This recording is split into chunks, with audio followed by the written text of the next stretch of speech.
मेहतरानी हो या चाहे वो इंदिरा गांधी हो। ये प्रौढ़ मतदान के अधिकार का करिश्मा इतना अजीब है। ये प्रौढ़ मतदान के अधिकार ने ही समाज में वो सिद्धांत की स्थापना की, one man one vote and one vote one value. मतलब एक मेहतरानी के मत का भी उतना ही मूल्य जितना इंदिरा गांधी के मत का मूल्य है। इंदिरा गांधी प्रधानमंत्री है, ठीक।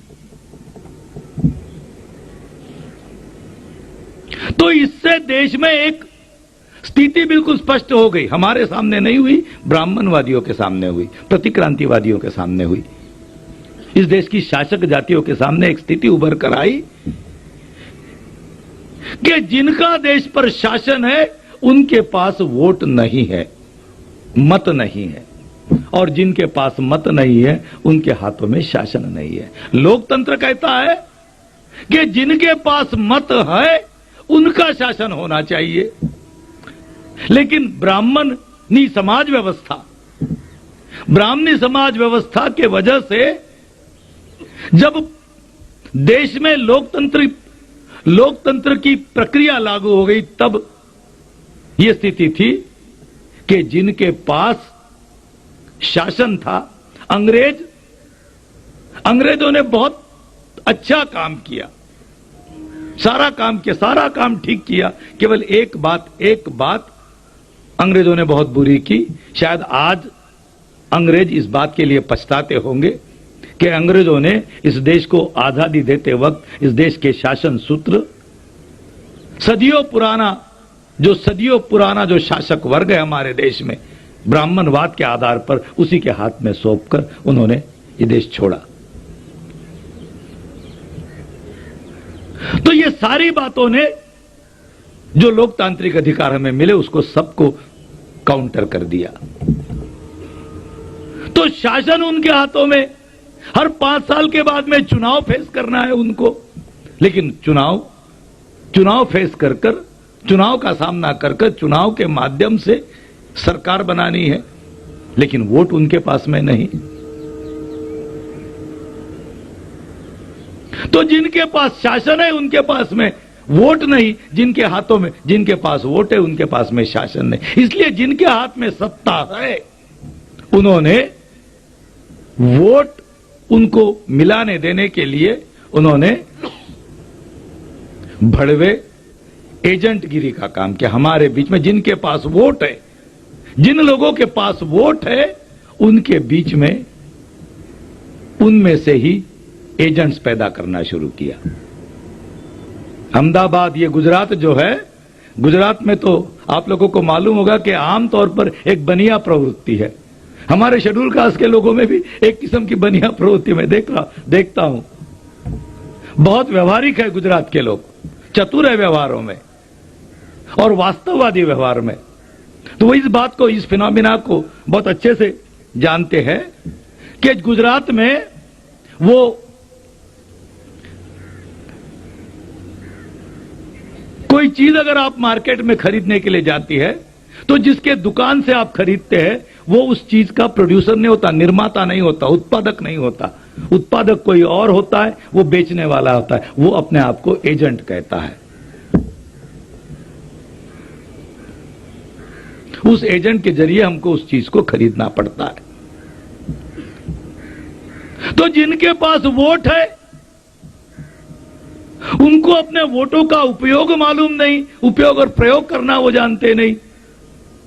और जिनके हाथों में सत्ता है उनके पास वोट नहीं है, इसलिए सत्ता जिनके हाथों में, उन्होंने वो वोट, जिनके पास वोट है उनके वोट लेने के लिए, उनके वोट खरीदने के लिए, उनके वोट मिलाने के लिए उन्होंने हमारे बीच में एजेंट्स पैदा किए।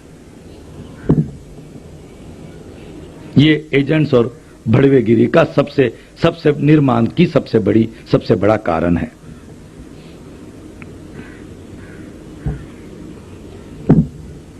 और ये आज, ये तो राजनीति का हो गया, लेकिन आज की जो भड़वेगिरी और दलालगिरी जो है ये केवल राजनीति तक सीमित नहीं है, ये सारे जीवन के सारे दूसरे क्षेत्रों में आ गई है। और मैं आपको एक बात बताना चाहता हूं कि राजनीति की भड़वेगिरी, तो राजनीतिक भड़वागिरी जो है वो आज हमारा आम आदमी, हमारे समाज का जो आम आदमी, बहुजन समाज का जो आम आदमी है, वो तो आज काफी हद तक पहचान लेता है, लेकिन दूसरे क्षेत्रों की जो भड़वेगिरी है वो अभी पहचानना, वो तो हमारे पढ़े लिखे लोगों को भी पहचानना मुश्किल होता है। तो आज की जो राजनीति की जो भड़वेगिरी है वो तो समाज के सामने नंगी हो गई है। आज का हमारा आम आदमी भी जानता है कि उसके नाम पर जो लोग, जो उसके ही जाति का या उसके ही समाज का जो आदमी चुन कर जाता है वो भड़वाई है। ये उसकी मजबूरी है कि वो उसको वोट देना पड़ता है, लेकिन वो ये जानता है कि मैं भड़वे को वोट दे रहा हूं। लेकिन आज की जो समस्या है वो समस्या अलग है। वो ये है कि आज बुद्धिजीवी क्षेत्र पर भी सबसे ज्यादा और सबसे भयानक भड़वागिरी पैदा हो गई है, इंटेलेक्चुअल प्रोस्टिट्यूशन जिसको कहते हैं। हमारे समाज में जो बुद्धिजीवी वर्ग के नाम पर जो लोग पैदा हो गए हैं वो बहुत ज्यादा भयानक भड़वागिरी कर रहे हैं। एक माने में वो वेश्यागिरी कर रहे हैं। उनको अंग्रेजी में इंटेलेक्चुअल प्रोस्टिट्यूट कहा जाता है।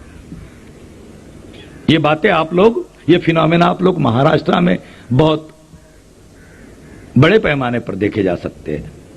महाराष्ट्र में एक बहुत ज्यादा, मैं नाम किसी का नहीं लूंगा लेकिन मैं फिनोमेना आपको बताऊंगा।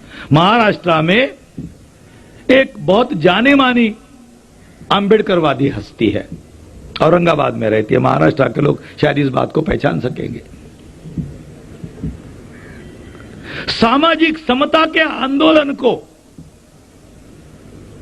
काउंटर करने के लिए ब्राह्मणवादियों ने जो सामाजिक समरसता मंच बनाया, यह सामाजिक समरसता मंच को हमारे समाज में कभी भी मान्यता नहीं मिलती।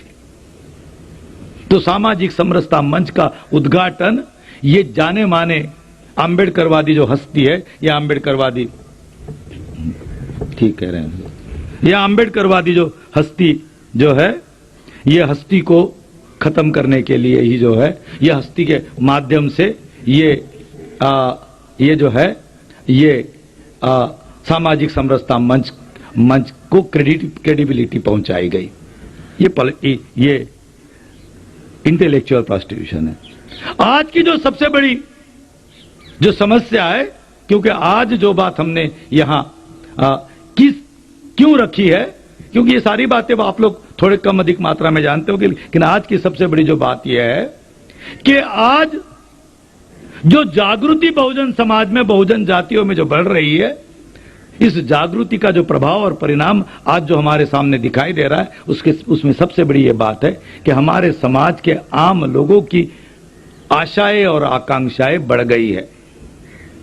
आशाएं और आकांक्षाएं बढ़ गई है, महत्वाकांक्षाएं बढ़ गई, एस्पिरेशन जिसको कहते हैं अंग्रेजी में, ये एस्पिरेशन बढ़ गई है। इसके एस्पिरेशन की एक छोटी सी बात मैं आपके सामने रखना चाहता हूं। अभी मध्य प्रदेश में चुनाव हुआ, मोरेना डिस्ट्रिक्ट में एक शेड्यूल कास्ट के पास एक पत्रकार गया गांव में, और उसको ये पूछता है कि क्या भाई तुम किसको वोट देने वाले हो? तो वो कहते